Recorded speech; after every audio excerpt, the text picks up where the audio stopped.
Constellation Brands recently announced it's going to write down the value of its wine and spirits business following several quarters of weak demand in the U.S. So, is this trend a temporary decline or a more permanent problem? For ages, people have bemoaned the vices and preferences of the next generation, insisting their habits would usher in the end of civilized society or some other moral panic.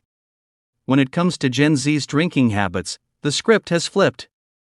In fact, some Gen Zers and Boomers are downright confused about why young adults are sober.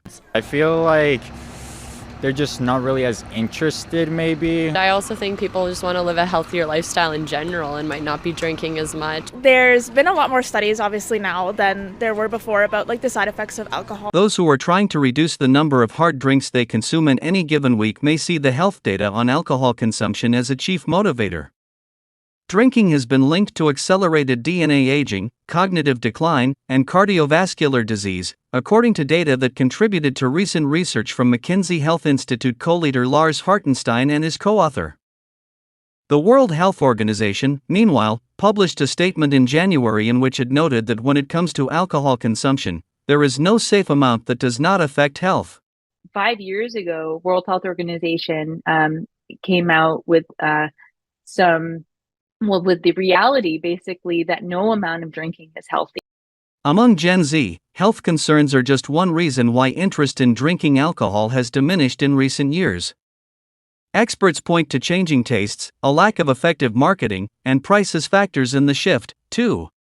I was looking for basically a replacement of something to drink that was created for adult palates, but not alcohol. Axel's customers vary, some sober for years, others lowering their alcohol intake. And there are those buying booze-free options for a party they're throwing. I had no idea this was a thing. There are non-alcoholic rums, whiskeys, tequilas, gins, wine, and more. I've had people realize suddenly, oh, everything here is non-alcoholic, and then they start crying. There's a whole space for them that didn't exist 3 years, 10 years, 20 years ago. This has been kind of more of a cultural shift.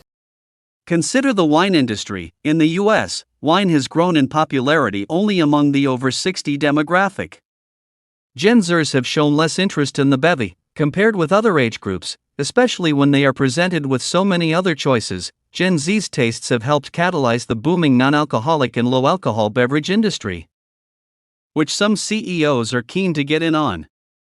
Although the non-alcoholic beverage segment makes up a fraction of the larger beverage market, sales of non-alcoholic beverages in the U.S. surpassed $400 million by some measures, more than doubling since 2020. Two big FS have become popular in this segment: functional drinks, which claim to offer health benefits, and fermented drinks, such as kombucha.